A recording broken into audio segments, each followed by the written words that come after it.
Sizlar bilan bugun shunaqa chiroyli ko'ylakni bezatamiz. Mana koket qismiga yoqa qismi va qo'l qismini bezatamiz. Birinchi bo'lib naqshlarni chizib olamiz. Biz birinchi bo'lib mana bu gullarni chizib chiqamiz. Sizlar xohishingizga qarab, xohlagan gulinglarni, xohlagan uzorlarni tikishingiz mumkin.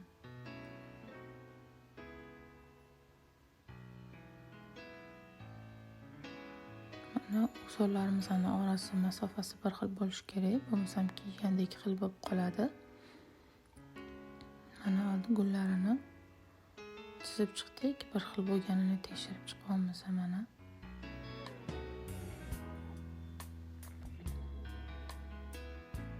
Mana endi qo'l qismiga ham chizib olamiz.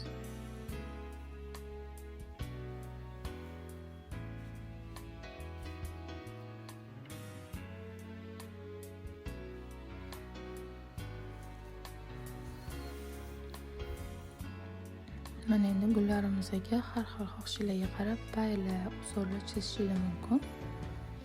Biz kichkina baylardan foydalanib chizib chiqamiz.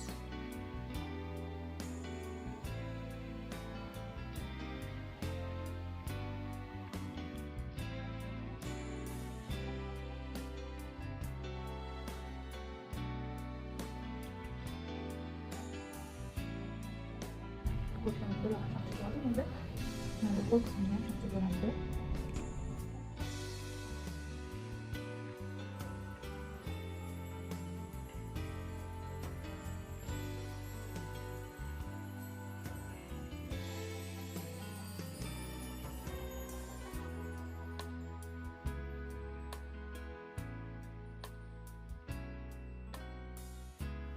Mana ko'rishingiz mumkin, chiroyli qilib chizib oldik. Mana biz yoqa qismini konturiga va qo'llarni konturiga ham ishlov beramiz.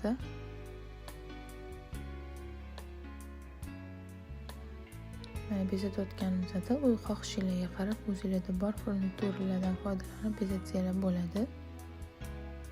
Mana biz birinchi bo'lib vitrajli toshlarni yopishtirib chiqamiz. Uni ham xohishingizga qarab guliga ham, bargiga ham yopishtirishingiz mumkin.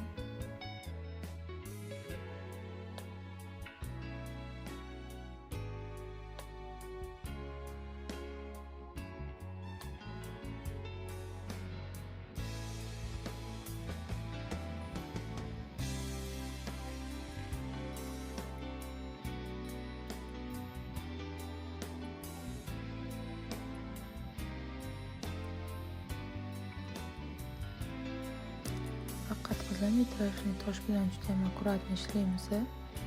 Kley bilan ishlash ozgina qiyinroq, qotishini ham kutib turishimiz kerak.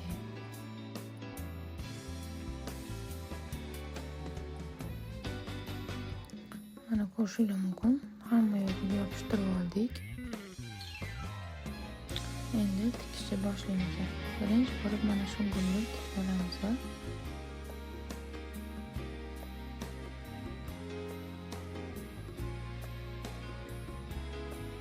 Mana qilsak, gulimizning markaziga birinchi bo'lib toshni tikib olamiz.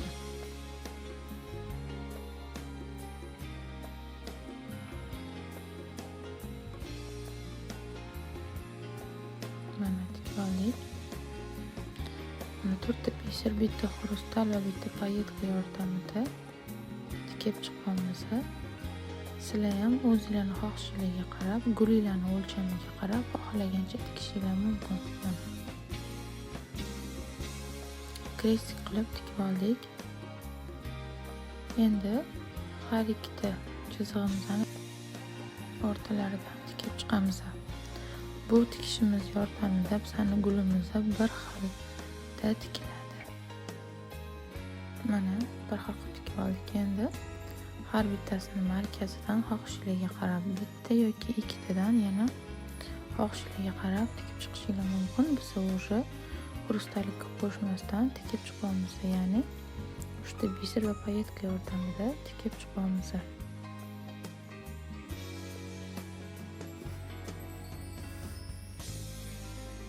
Bu uzorimizni qizlar xohlagan libosingizga ishlatishingiz mumkin. Detskiy, вечерний ko'ylak, kelin ko'ylak, Ansambllarni ham bemalol mana shu uslubda bezatishingiz mumkin.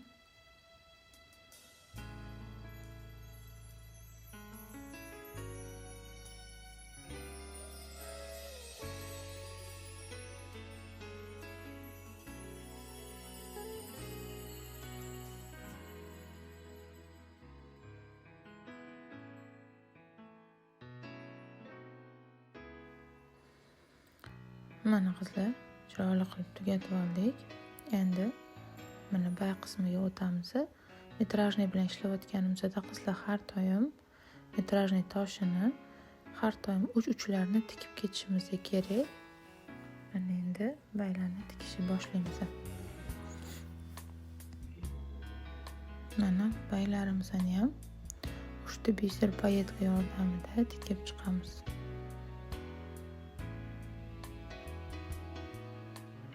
Bayimizni birinchi tayoqchasini uchta biser payetka, ikkinchi tayoqchasini 4 ta biser payetka bilan tikib chiqdik.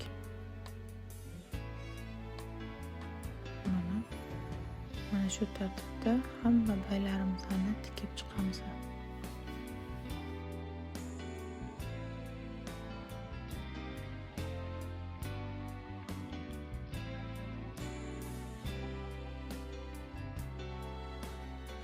Mana bayimizni tikib oldik. Endi metrajli toshimizni ham tikib qo'yamiz. Toshlarni tikish esingizdan chiqmasin qizlar, sababi libosimizni bezatib bo'lganingizdan keyin kiyganda metrajli toshlari kaltaligini hisobiga tez-tez tushib ketishi mumkin. Mana qizlar, ko'rishingiz mumkin, juda ham chiroyli chiqdi. Endi ikkinchi tomonni ham tikamiz. Mana shu tartibda. Bu barglarimizni tikilish texnikasi bir xil. Shuning uchun sizlar ham xohishingizga qarab, xohlagan shaklda, xohlagan rangda, xohlagan libosingizga ishlatishingiz mumkin. Bu uzorlar bilan hattoki boshqa kiyimlarga ham ishlatsanglar bo'ladi. Masalan, setkaga tikib olib, uni kesib boshqa kiyimlarga ham ishlatsanglar bo'ladi bemalol.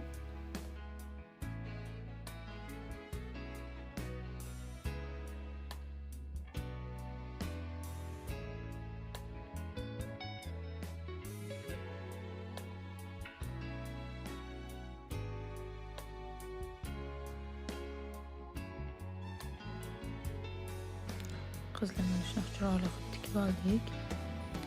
Mana qizlar qayerga tikkanimizda mana shu qismi ochiq turibdi. Shuning uchun mana shu qismiga ozgina ishlov berib yuboramiz.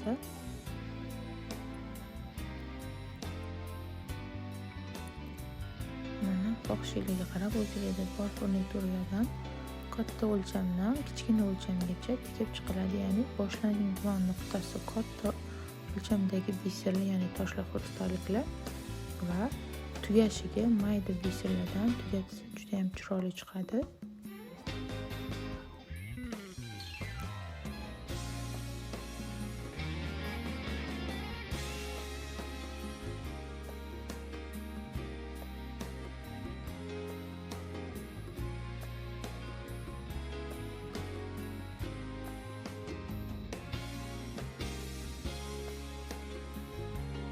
Sizlar mana ko'rishingiz mumkin, juda ham chiroyli chiqdi. Paketimizni pastki qismiga ham mana xuddi shunaqa tartibda tikib chiqamiz. Qizlar, bu uzorlarni tikishlarni o'rgatganmiz, bu texnikalarni o'rgatganmiz. Shuning uchun o'zingizlar xohishingizga qarab, o'lchamlarini xohlagancha o'lchamga moslab biserlarni terib tikishingiz mumkin.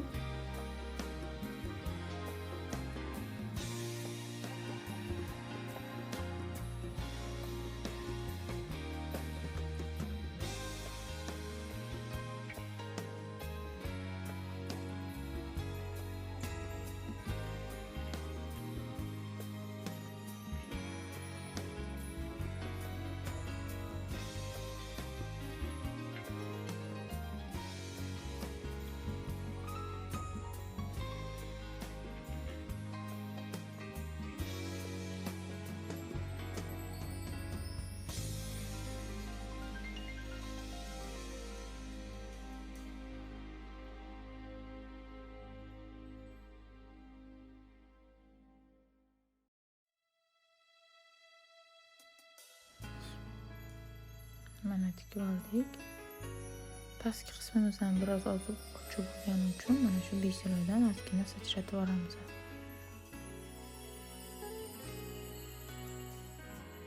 Mana qizlar juda ham chiroyli chiqdi. Endi yoqamizni bo'yin qismiga birinchi darsda o'tgan asosiy chok yordamida mana biser xurustal biser yordamida tikib chiqamiz. Buni ham xohishingizga qarab o'zinglardagi bor furnituralardan xohlagan choklar yordamida bezatsanglar bo'ladi.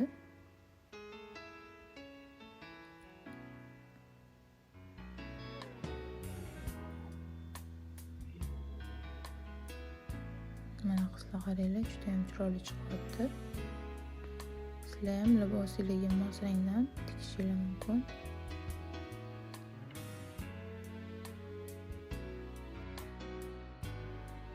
Qizlar mana shunaqa chiroyli chiqdi. Qo'lliq qismiga mana shu joylariga tikib qo'yamiz. Mana qizlar, sizlarga tushunarli bo'lishi uchun yana bir marta baylarni tikishni ko'rsatib beramiz.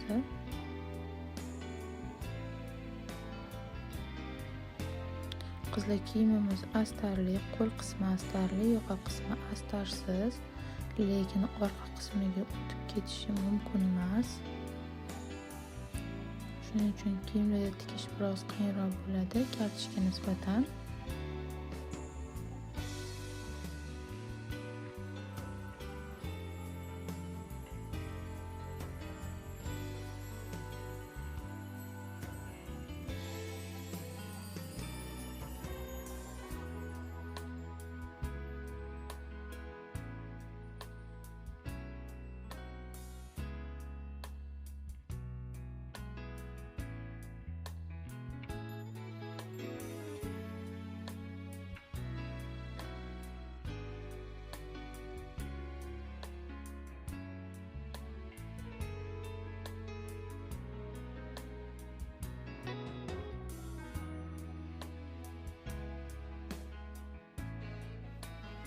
Mana gul qismini ham shunaqa o'rgatgan tartibimda birinchi krestик qilib tikib, keyin markazlariga tikib chiqamiz. Juda ham oson gulimiz.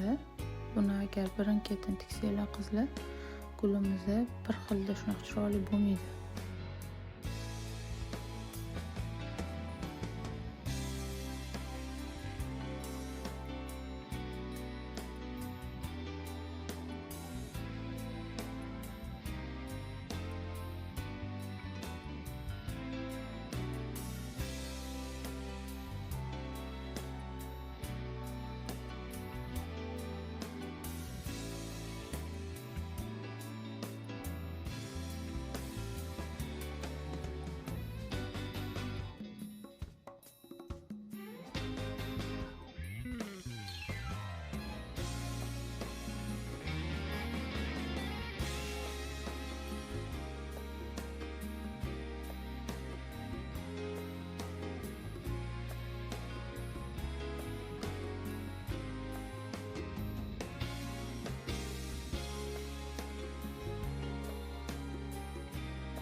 Gulimizni ham tugatib, ustiga zakrepka qilib qo'yamiz.